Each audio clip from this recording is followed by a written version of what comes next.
Մինչ տեսանյութ դիտելը բաժանորդագրվեք ալիքին և սեղմեք զանգակի վրա։ Շնորհակալություն հրավերի համար, նախ բուն թեման, թե ինչպես են ճնշում ադրբեջանցիները ռուս խաղաղապահներին, խոսքը տվյալ դեպքում նախ եւ առաջ դադիվանքի մասին է։ Դուք հիշում եք, որ Ռուսաստանի նախագահ Վլադիմիր Պուտինը հստակ հայտարարեց, որ դադիվանքը եւ Շուշիի Սուրբ Ղազանչեցոցը վերցնում է իր անմիջական երաշխավորության ներքո, որ այս երկու հայկական քրիստոնեական արժեքները շարունակելու են մնալ հայկական, քրիստոնեական եւ դադիվանքում էլ հիշում եք, որ նույն Պուտինը հայտարարեց, որ իր երաշխավորությամբ ռուս խաղաղապահների հսկողության տակ հայ հոգեվորականները կարող են այնտեղ հոգեվոր ծառայություն մատուցել։ Բայց արդեն ավելի քան 1 ամիս է, գուցե մի փոքր ավել, ադրբեջանցիները նախ արգելում են, որպեսզի այնտեղ հայ ուխտավորներ, ընդհանրապես որևէ ուխտավոր կարողանա գնալ դադիվանք։ Սա մեկ։ Երկրորդ, այն հոգեվորականները, ովքեր հիմա ծառայում են, հոգեվոր ծառայություն են մատուցում դադիվանքում, 6 հոգեվորականներ են այնտեղ, չեն կարող ներս ու դուրս անել, այսինքն չեն կարող դադիվանքից գնալ օրինակ Մարտակերտ կամ Ստեփանակերտ կամ հոգեվորականների այսպես փոփոխություն, որ մեկը որոշակի ժամանակ ծառայելուց հետո վերադառնա, մեկ ուրիշը գա հոգեվոր ծառայության, չի կարող, որովհետև այն հոգեվորականը, ով դուրս եկավ դադիվանքից, նրա փոխարեն որևէ այլ հոգեվորական չի կարող վերադառնալ, այսինքն դադիվանքը փակ է ադրբեջանցիների կողմից։ Ավելի քան 300 ադրբեջանցի զինվորականներ հիմա շրջափակել են դադիվանքը,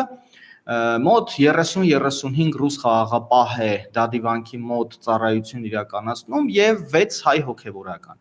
6 հայ հոգեվորականներից որևէ մեկը չի կարող դուրս գալ դադիվանքից։ Դուրս գալու դեպքում կամ նրա կյանքին վտանգ է սպառնում, իսկ եթե այնուամենայնիվ կարողանում է ռուս խաղաղապահների ուղեկցությամբ դուրս գալ դադիվանքից եւ հասնել մեր հսկողության տակ գտնվող Արցախյան որևէ տարածք, ապա նրա փոխարեն որևէ մեկը այլևս դադիվանք չի գնում։ Սրա նպատակը այն է, որպեսզի հերթով աստիճանաբար բոլոր հայ հոգեվորականները դուրս գան դադիվանքից, դադիվանքը դատարկվի եւ փաստացի այս հոգեվոր արժեքը եւս յուրացվի։ Չմոռանանք, որ ադրբեջանցիները արդեն դադիվանք են տարել մեկ անգամ ուդի հոգեվորականների, ներկայացնելով, որ դա ուդիների հոգեվոր արժեքն է, չմոռանանք, որ Կովկասի մուսուլմանների հոգեվոր առաջնորդ Փաշազադեն վերջերս կրկին հայտարարեց, որ Ղազանչեցոցը եւ դադիվանքը ուդիական քրիստոնեական արժեքներ են, եւ հետեւաբար նրանք փորձում են այս կերպ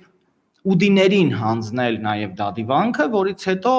շատ հեշտ կլինի այդ հոգևոր արժեքը կամ ոչնչացնել կամ պարզապես դարձնել մզկիթ։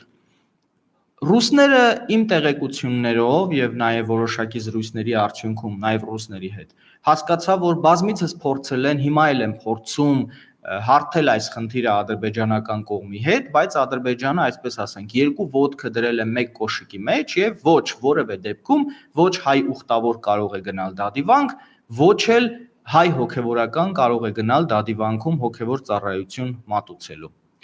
Այստեղ շատ կարևոր է, որպեսզի մենք հայկական եւ լրագրողական համայնքը եւ փորձագիտական համայնքը եւ ինչու ոչ քաղաքական գործիչները պիտի ռուսական կողմին, կոնկրետ Ռուսաստանի նախագահին սա ներկայացնեն, որպես չէ որ դու ես երաշխավոր կանգնում դադիվանքին,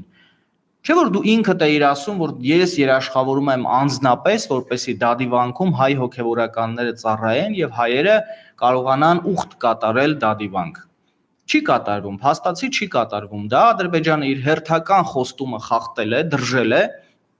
եւ միաժամանակ պարբերաբար նույն դադիվանքի մոտ ծառայություն իրականացնող ռուս խաղաղապահների նկատմամբ ադրբեջանցիները սպառնալիքներ են հնչեցնում, վախեցնում են, որ ձեզ այսպես կանենք, նաեւ հոգեվորականներին եւ ռուս խաղաղապահներին փորձում են տարբեր սպառնալիքներով, ճնշումներով ստիպել, որպեսզի դադիվանքից դուրս գան։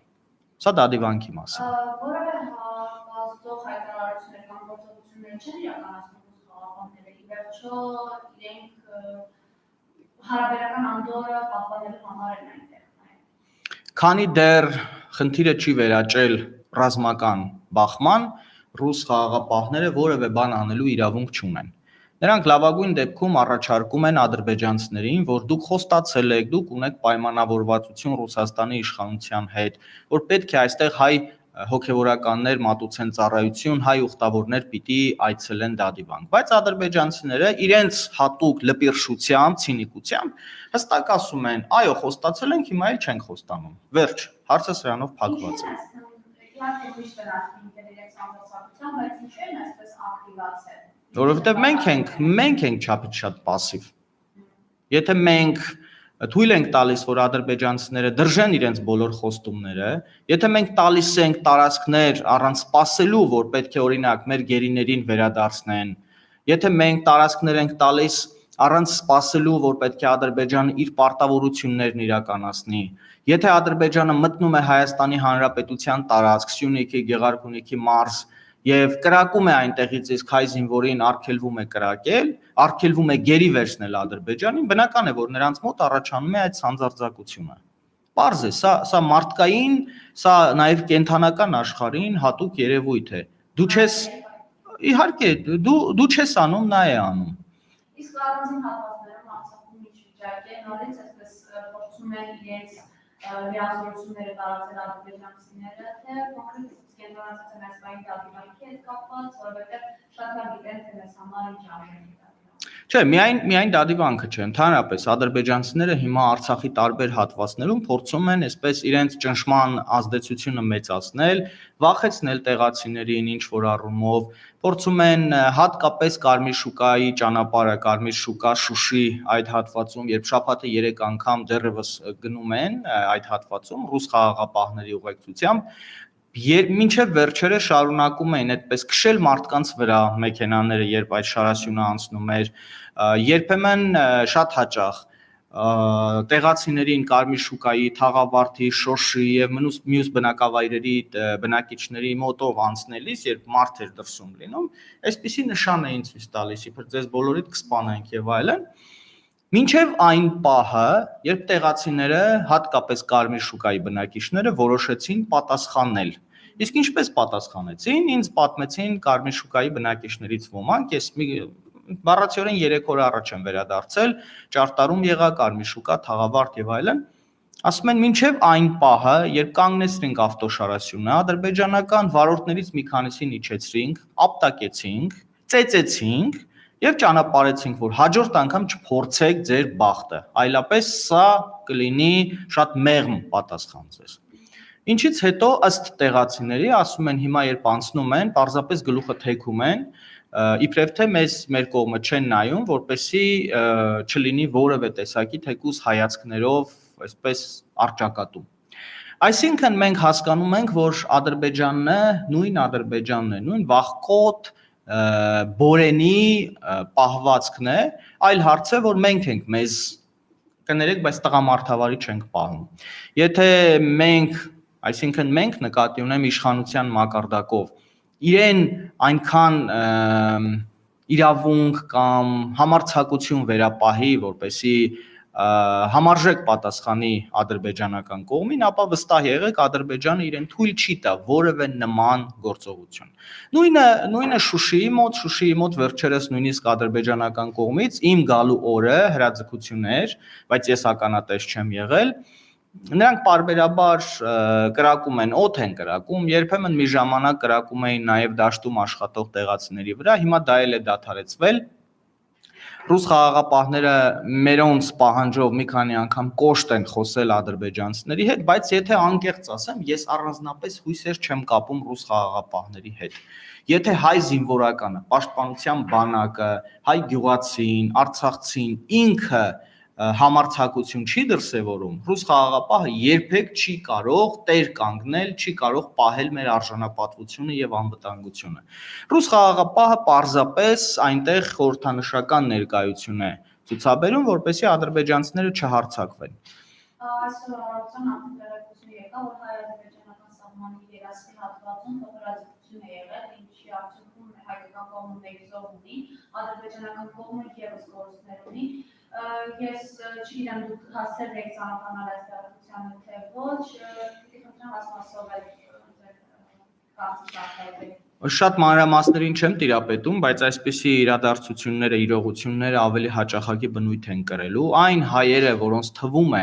թե վերջ այսպես կոչված խաղաղությամբ մենք արդեն ապրելու ենք Ադրբեջանի կամ Թուրքիայի հետ հարատև խաղաղության մեջ, պարզապես մեղմ ասած սխալվում են, որովհետև Ադրբեջանը հիմա փորձելու է ավելի ու ավելի նմանատիպ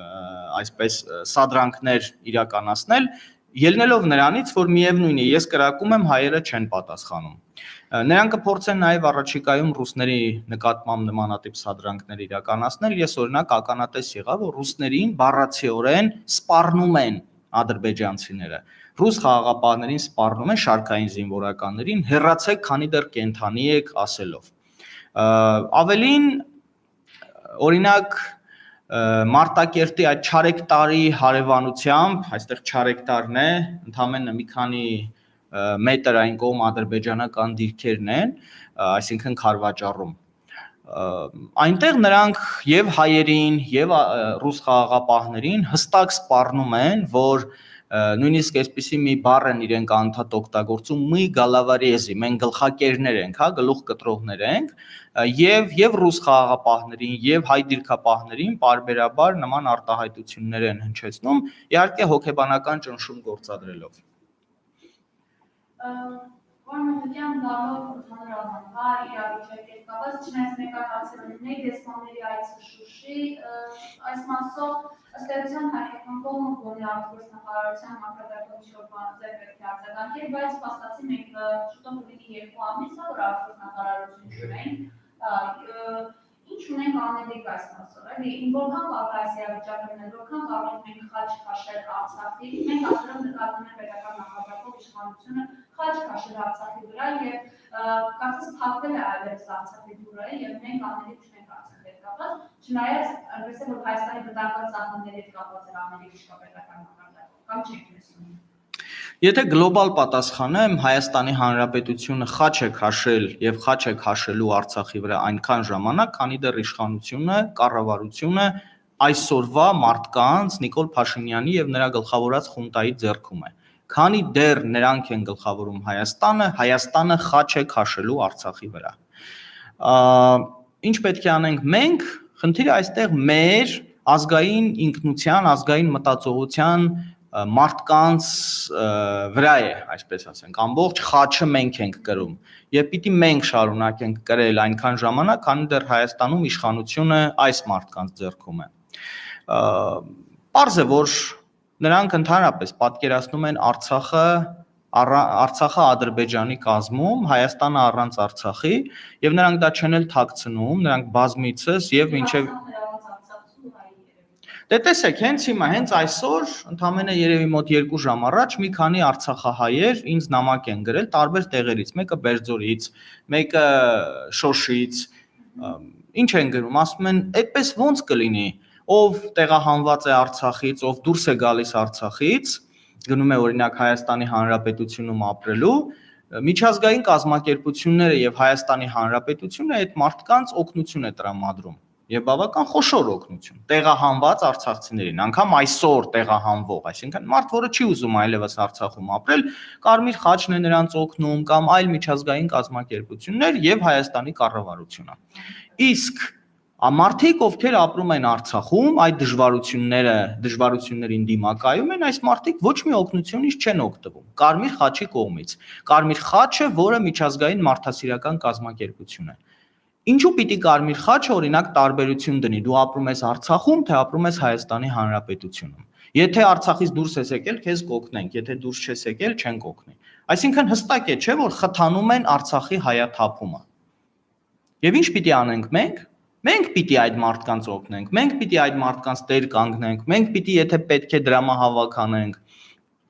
մենք պիտի Արցախում ամեն ինչ անենք, որ Արցախը հայաբնակ լինի։ Հակառակ դեպքում շատ արագ այսպես կոչված միջազգային հանրության, այդ միջազգային կազմակերպությունների, որոնք իրենց ներկայացնում են մարդու իրավունքների պաշտպանությամբ զբաղվող կազմակերպությունները, սկսած ՄԱԿ-ից, Կարմիր խաչից եւ մնացած բոլորով ավարտած շատ պարզ տեսան, որ պատերազմի ժամանակ Ադրբեջանը եւ Թուրքիան ահաբեկիչների օգտագործեցին Արցախում, գլուխներ կտրեցին ադրբեջանցիները հայերի, բայց նրանք ձայն չեն հանում, իսկ ձեր թվարկած մի շարք 46, եթե չեմ սխալվում, պետությունների դեսպաններ գնացին Շուշի ադրբեջանցիների ուղեկցությամբ եւ լուսանկարվում են Շուշիի ֆոնին եւ ասում են հրաշք է Շուշին։ Երբ որ Շուշին Հայաստանի հայկական կողմին էր պատկանում, Արցախին էր պատկանում, այդ ինչու է որևէ միջազգային կազմակերպության ներկայացուցիչ կամ որևէ երկրի դեսպան իրեն այդքան բարոյական իրավունք չվերապահեց գնալ Շուշի եւ այդ նույն հրաշքը տեսնել ու լուսանկարվել։ Պարզ է, չէ՞ որ այստեղ նավթադոլարի հոտ է գալիս։ Բոլորի վրայից, բոլոր, սկսած մեր դաշնակից, բնական դաշնակից Հունաստանի դեսպանի վրայից, ավարտած Չինաստանով եւ մնացած բոլոր երկրներով, ովքեր մասնակցել են։ Այդ թվում միջազգային կազմակերպություններ, եթե մոտիկից նրանց քաշեք նրանց վրայից, նավթադոլարի հոտ կառնեք։ Եվ սրանք խոսում են մարդու իրավունքից եւ բարոյականությունից։ Նրանք ամենաանբարոյական երկրները եւ ամենաանբարոյական մարդիկ են։ Եվ այսօր մեզ բարոյականության կամ մարդասիրության դասեր են տալիս։ Այսօր վտանգված է եւ այսօր արդեն երկար ժամանակ է վտանգված է Սյունիքը, տեսնում եք թե ինչ է իրականացվում հանրապետերի նկատմամբ, կալանքներ, ձերբակալություններ, նոր մինչև մենք դες զրույցը սկսեին, հատուկ ջոկատայինները ԱԱՑ-ում ընդերել փոխանցամոլիտեն, չգիտեմ ինչ են գտնում, դեռ շո որոնումների մեջ են, ինչ է տեղի ունենում եւ այս ամենից զուգահեռ տեսանք, որ Եվրոպական կորպուսի հրամանատար Գրիգորի Խաչատրովին ազատեցի պաշտոնից, շատերը ասացին սպասեք շուտով Տավուշից, այն անկլավների մասին, որ խոսում էր Տավուշից ընտրված պատգամավորը, շուտով դրանք են այլևս կանցնեն թշնամուն։ Ինչ է տեղի ունենում այս գլխատման process-ը, ըստ մարդիկ, ովքեր Սյունիքն են պահել, Սյունիքն են պահում, այն հատվածը, որտեղ թուրքեր են ներուժել մայիսի 12-ից, ինչպես նաև Յակոմիկի մաս, այսօր նրանց կառավարում են, փորձում են կոտրել Սյունեցու գորգի, ինչ գործողություններ է սրանք։ Իրականում սա նոր չէ, իրականում սա շատ ավելի վաղուց, դեռ 2019 թվականից է սկսվել եւ այդ մասին ես բազմիցս բարձրաձայնել եմ, որ այս մեր բանակի գլխատման, բանակի ողնաշարը ջարդելու գործողությունը 2019 թվականից է սկսվել, երբ օրինակ Արցախի հարավային թևի զինվորական հրամանատարությանը արդյունավետ ծառայություն իրականացրած զինվորական սպայական կազմին հերթով տեղափոխեցին, տարան շատ ավելի ոչ կարևոր ծառայության, իսկ նրանց փոխարեն հարավային թևը, շեշտում եմ, դա այն թևն էր, որը ընկավ թշնամու հսկողության տակ։ Այդ թևում սկսեցին աստիճանաբար բարձր կոչումներ եւ պաշտոններ տալ մարդկանց, որոնք իրենց ծառայության ընթացքում աչքի են ընկել վատ վարքով։ Դա իհարկե բանակի ողնաշարը ջարդելու աստիճանական քայլ էր։ Հետո պատերազմի ժամանակ մենք տեսանք, որ պատերազմում իրենց արդյունավետ ներկայացրած հրամանատարությունը մնաց բունկերներում, թույլ չտվեցին, որպեսզի մասնակցեին պատերազմական գործողություններին տարբեր առիթներով, տարբեր պատճառաբանություններով։ Եվ երբ ես նկարում էի Շուշիի անկման ճանապարհը վավերագրական ֆիլմը, ես շատ այլ փաստերի ականատես եղա, որից կարելի է պարզապես ճերմակել։ Երբ հասկանում ես, թե ինչպես են իրական ոչ ասֆալտի ֆիդայիններին, այլ մարդիկ, ովքեր մարտի դաշտում իրենց ծառայությունը իրականացրել են եւ ադրբեջանցիների ահ ու սարսափ են դարձել, այս մարդկանց տարբեր պատճառաբանություններով ուղղակի հեռացնում էին մարտի դաշտից, ամենավառ օրինակը Սերգեյ Շաքարյանի, գնդապետ Սերգեյ Շաքարյանի օրինակն է, որը երբ Հադրութում արդյունավետ պաշտպանություններ իրականացնում եւ 100-ից ավելի ադրբեջանական տանկեր էր ոչնչացրել, մոտ 2000 ադրբեջանցի զինվոր էր ոչնչացրել իր գումարտակով, հանկարծ որոշեցին, որ նրան պետք է տեղափոխեն այլ տեղ։ Տեղափոխելուց օրեր անց նա անհասկանալի տարօրինակ պայմաններում սպանվեց։ Եվ այս գործընթացը շարունակվեց, եթե խոսում ենք Գրիգորի Խաչատրովի մասին, ապա ես բացեմ մեկ փակագից։ 2021 թվականի մարտի 8-ին, երբ խոսակցություն էր գնում, որ Տավուշի այդ այսպես կոչված անկլավները պիտի հանձնվեն Ադրբեջանին, հիշում եք, ասում էին, որ ռուս խաղաղապահներ են տեղափոխվել այնտեղ, որ իբրև թե նրանք պիտի ապահովեն այդ տարածքների հանձնումը Ադրբեջանին եւ այլն, ես անձամբ մեկնեցի Տավուշի մարզ, այդ բնակավայրեր, Սոֆուլու, Բարխուդարլու եւ այլն պլյուս ոսկեպար եւ մի խոսքով այն բաղանիս այն գյուղերը, որոնք անմիջապես Ադրբեջանի սահմանին են եւ վտանգված են։ Ես ինչ պարզեցի, որ այն ժամանակվա գլխավոր շտաբի պետ անունը մոռացա աշխատանքից ում հեռացրին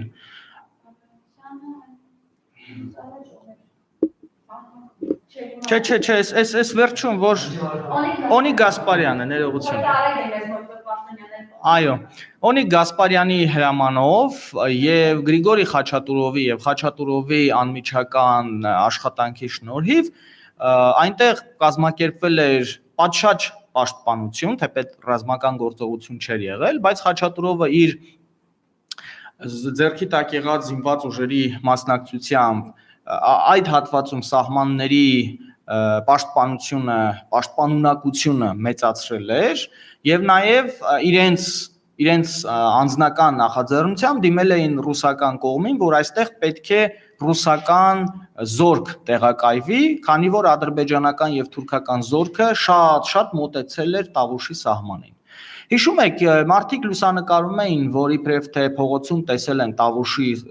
մարզում, փողոցներում տեսել են ռուս զինվորականների, ռուսական համազգեստով։ Այս ամենը կազմակերպվել էր Օնիկ Գասպարյանի եւ Խաչատուրովի նախաձեռնությամբ, որպեսզի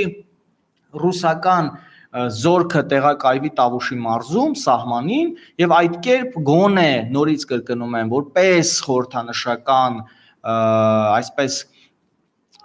միջոց կանխեն ադրբեջանա-թուրքական հնարավոր ներխուժումը։ Եվ նաև նույն Խաչատուրովը ինքը իր հնարավորություններով, իր ձեռքի տակ եղած զինված ուժերի զորամիավորումներով կազմակերպել էր այդ հատվածների արդյունավետ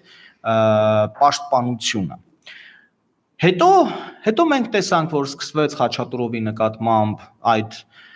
ճնշումը, նաև բռնաճնշումը, սկսեցին նրան տարբեր բաների համար մեղադրել։ Այսօր ես հասկանում եմ, որ Հայաստանի Հանրապետությունը, ինչպես դուք նշեցիք, ընտրված այսպես կոչված պատգամավորներից Ղալումյան ազգանունով ոմն մեկը հայտարարում է, թե դրանք ադրբեջանական անկլավներ են եւ այլն։ Խորհրդային տարիներին, այո, այդ հատվածները նվիրվել են Ադրբեջանին։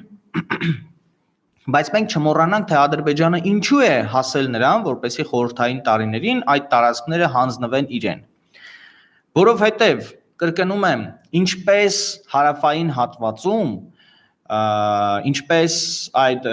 Էյվազլիի հատվածում խորհրդային տարիներին այդ ճանապարհը, միջպետական ճանապարհը հանձնվել էր Ադրբեջանին եւ այդ կերպ Ադրբեջանը փաստացի այսօր եւս հսկողություն ունի Հայաստան-Իրան միջպետական ճանապարհի վրա, փաստացի երբ Ադրբեջանը ցանկանա կարող է մեզ կտրել Իրանի հետ հաղորդակցությունից։ Նույն կերպ հիմա իր Ադրբեջանի նպատակն է իր հսկողության տակ վերցնել Հայաստանի եւ Վրաստանի ցամաքային հաղորդակցությունը։ Եթե այսքան բան չի հասկանում Հայաստանի այսօրվա կառավարությունը, ապա կամ հիմար է, կամ դավաճան։ Ես շատ կուզենայի, որ հիմար լինեին, որովհետեւ հիմարին դեռ կարելի է Իհարկե վտանգավոր է, բայց մարդիկ, որոնք ասում են խորհրդային տարիներին այդ հատվածը եղել է ադրբեջանական։ Խորհրդային տարիներին այդ հատվածը ադրբեջանական չի եղել։ Այդ հատվածը նվիրվել է Ադրբեջանին որպես վարչական տարածք։ Դրանք շատ տարբեր բաներ են։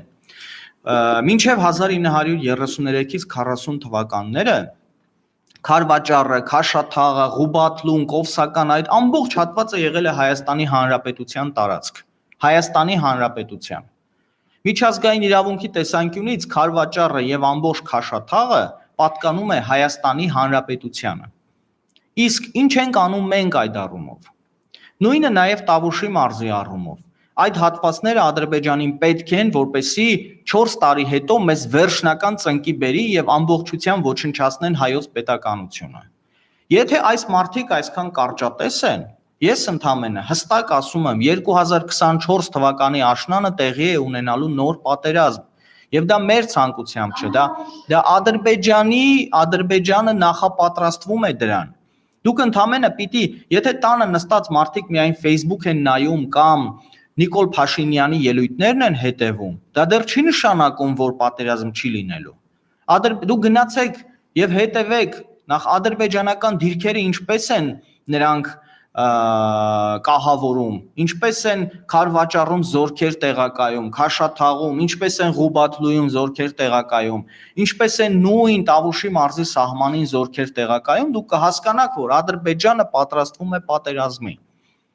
Եվ տալ Հայաստանի համար ռազմավարական կարևորության տարածքները Ադրբեջանի նշանակում է ձեռքերը վեր բարձրացնել, այսպես եւ ասել վերջ, մենք հանձնվում ենք։ Այս իշխանությունը դրան է գնում։ Այս իշխանությունը պատրաստ է հանձնվելուն, թուլանալ եւ հաճույք ստանալուն։ Ուրիշ ոչ մի բան։ Եվ դուք ասում եք Սյունիքի մարզի, գիտեք, ես քաղաքապետերի կամ համայնքային ղեկավարների ձերբակալություններին չեմ ուզում անդրադառնալ, որովհետև այնտեղ կա նաև քաղաքական կոմպոնենտ, որովհետև այնտեղ կա Հայաստան Դաշինքի եւ քաղաքացիական պայմանագրի քաղաքական դիմակայություն։ Ես չեմ ուզում քաղաքական կոմպոնենտին անդրադառնալ եւ այստեղ չմոռանանք, որ այդ մարդիկ ում ձերբակալում են, այդ մարդիկ падգամավոր են դարձել եւ հիմա փորձ է արվում մինչեւ այդ մարդկանց падգամավորական մանդատ ստանալը ճնշում գործադրել նրանց վրա։ Եվ դա ճնշում է, ես կարծում եմ, սահմանադրական դատարանի հնարավոր որոշման վրա, փորձ է արվում վարչական ռեսուրսները կիրառելով ստիպել, որպեսզի սահմանադրական դատարանը այլ որոշում կայացնի, այնպիսի որոշում, որը կբխի այսօրվա իշխող խունտայի շահերից։ Ինչ որոշում կլինի, ինչպիսի գործընթաց կլինի, ես չեմ կարող ասել եւ հիմա կխուսափեմ այդ մասին խոսելուց, որովհետեւ կրկնում եմ, դա քաղաքական կոմպոնենտ է, ինձ տվյալ դեպքում հետաքրքրում է իմ պետականության անվտանգությունը։ Արվեստի քարամեն ռեկորդային 10-րդ պաշտոն ստացավ Հայաստանում եւ Նիկոլ Փաշինյանի օրոք եւ հատկանշական է նաեւ սահմանադրության օրը պարգևատրվեց արիության մեդալով։ Արվեստի քարամյանի անվան հետ կապված պատերազմի օրերին շատ, այսպես տարածություն եկան, մամուլը շատ թեմաներ է գրել այս հարցի հետ կապված։ Դուք էլ պատերազմի օրերին եղել եք Արցախում, որպես լրագրող, որպես Լրագրող չեմ եղել ես այնտեղ։ Ես կամավորագրվել էի։ Կամավորագրվել շատ լավ։ Ես ուզում եմ դուք գնահատեք, էլի, այս ոչ միայն Արվեստի քարամյանի տրված այդ արիության մեդալում է, պետական պարգևների նկատմամբ այս վերաբերյալը դուք ձեր խոսքում արդեն նշեցիք, թե մարդիկ ովքեր ցանկողել են, ինչպիսի պարգևներ են ստանում, եւ մարդիկ ովքեր իրենց ամբողջ կյանքը նվիրել են հայոց բանակին եւ պետականությանը, պետական շինությանը, ինչպես են ստորադասում եւ ինչպես են փորձում նրանց գլխատելով այդպես նաեւ հայոց բանակը։ Այս մասով խնդրեմ ներեցեք։ Ես կխուսափեմ Արգիշտի Քարամյանի մասին խոսելուց, որովհետեւ ես նրան երբևէ չեմ տեսել, չեմ ճանաչում, չգիտեմ ով է նա, ինչ ճանապարհ է անցել, ինչ է շնչել, ընդհանրապես չեմ ճանաչում։ Բացի նրանից, որ լրատվամիջոցներում կարդացել եմ Արգիշտի Քարամյան անունը, ուրիշ որևէ բան չգիտեմ նրա մասին, տարբեր պաշտոններում։ Հիմա օրինակ պարզ է, որ այս մարդը որոշում էր կայացվել Նիկոլ Փաշինյանի կողմից, որ նրան պետք է տանեն ԱԱԾ տնօրեն, հետո այնտեղ, հետո այնտեղ, հետո այնտեղ։ Հետևաբար, եթե չեմ ճանաչում, լավ կամ վատ բան ասել չեմ կարող, ինձ իրավունք չեմ վերապահի։ Բայց այն գործիչներին, ովքեր ոչինչ չեն արել, կամ արել են համենայն դեպս էլի կարող են մեդալի արժանանալ, բայց գիտեք, ազգային հերոսի կոչում այդպես էժանացնել եւ ուղակի բաժանել բոլորին, մի քանի օր առաջ, 1 տարին լրացավ, չէ, երբ որ Ադրբեջանը հարձակվեց Տավուշի մարզի վրա, 70-ից ավել մարդու այդպես մեծ կոչումներ տվեցին։ Հետո ազգային հերոս, երբ մարդուն տալիս են, այդ մարդը պիտի անվերապահ ազգային հերոս լինի։ Տիրան Խաչատրյանին պատերազմի ժամանակ տվեցին ազգային հերոսի կոչում, իսկ ընդամենը 1 ամիս թե ամիս կես հետո դարձրեցին դավաճան։ Այսպիսին է։ Այսինքն դու ինքդ ես, չէ, այդ մարդուն ազգային հերոս որակել։ Ու եթե դու դավաճան ես որակում մի մարդու, ով ազգային հերոս է դարձել, ուրեմն առաջին դավաճանը դու ես, որովհետև դու ես փաստորեն այդպես անում։ Սա եւս պետականության հիմքերի քայքայում է, սա եւս ազգային ինքնության հիմքերի քայքայում է, որովհետև այսպես որակազրկվում են բոլոր տեսակի ազգային արժեքները։ Իսկ ես կարող եմ վստահաբար ասել, որ դա շատ ուժեղ գործող տեխնոլոգիա է, դրանով քայքայվում է պետական մտածողությունը, ազգային մտածողությունը, ազգային իմունիտետը։ ինչը ամենակարևորն է։ Ինչպես կանխեցնել այս վտանգավոր ընթացքը։ Կա գործիքական միջոցներ, իհարկե քաղաքական դաշտում դեռ պետք է սպասենք սահմանադրական դատարանի որոշմանը, բայց ըստ էության ինչ որոշում է կայացնի, եթե որևէ փոփոխություն չլինի եւ անհավատության ընտրությունները, այնքից գնալու են եւ այսպես նոր ձևավորված խորհրդարան է լինելու, այդտեղ երևի 5 տարի շատերացնում երկարքյանությունը գնահատել են ով Արցախը հանձնեց, ով Արցախը բարեց ստերության է սա։ Եթե 5 տարի այս մարտիկ, այս խունտան, եթե մնա 5 տարի իշխանության, ապա երևի վերջինները մենք պիտի Հայաստանի լույսերն անջատենք։ Ես մտածում եմ, որ Աստված մի արածի այս մարտիկ 5 տարի մնան։ Բայց որպեսզի մենք օբյեկտիվ խոսենք, մենք պիտի նաև արդյունավետ օբյեկտիվ գնահատենք նախկին իշխանությունների գործողությունները։ Հայաստանում երբեք ընտրություններով իշխանություն չի փոխվել։ Ընտրություն փոխվել է փողոցով։ Նույն կերպ այսօր։ Այն, ինչ 2021 թվականի հունիսի 20-ին արեց Հայաստանի գործող իշխանությունը, դա հետևողականորեն գալիս է նախկինից։ Լևոն Տեր-Պետրոսյանը 1996 թվականին ինչ արեց։ Նույն բանը չէ արեց։ Հիշում եք, երբ որ ինքը իրականում պարտվել էր Վազգեն Մանուկյանին, բայց վերցրեց բաժակը եւ ասաց. «Ես շնորհակալ եմ իմ թիմին, որ կազմակերպեց այս ամենը»։ Ինչ եղավ հետագայում։ Ամբողջությամբ հետագա բոլոր ընտրություններում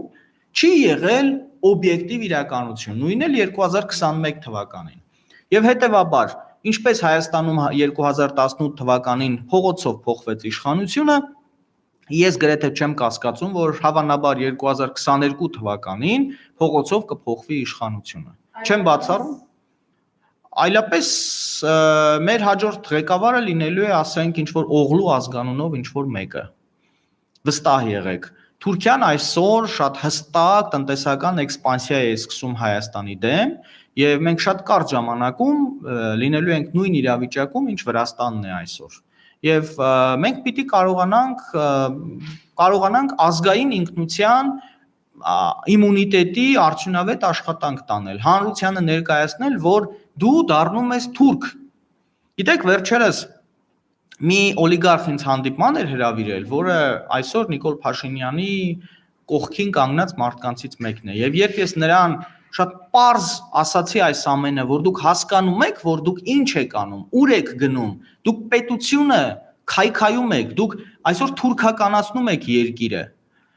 Եվ երբ ասացի, որ ձեր թոռը վաղը Յան ազգանունը չի կրելու, նա ինձ ասաց, իսկ երբ որ դու Յան ազգանունն ես կրում, դրանից ինչ հաճույք ես ստանում։ Այսինքն մարդիկ որևէ խնդիր չեն տեսնում, որ պարզ է, չէ՞ որ ձևական առումով այդ Յան ազգանունը կրելու ենք մենք, բայց պետականությունը ձեր տան շենքի տակի խանութը մի քանի տարի հետո Թուրքի է պատկանելու։ Դուք գնալու եք Սևանա լճում լողալու, ամեն ինչից առաջ մենք պիտի ընդունենք, որ թուրքական ծառայությունների մատուցումը աշխարհում լավագույններից մեկն է։ Նրանք լավ են գցնում, նրանք լավ են շողոքորթում, կարողանում են այդ թուրքականությունը։ Նրանք հերթով սկսելու են, օրինակ, Սևանա լճի ափերը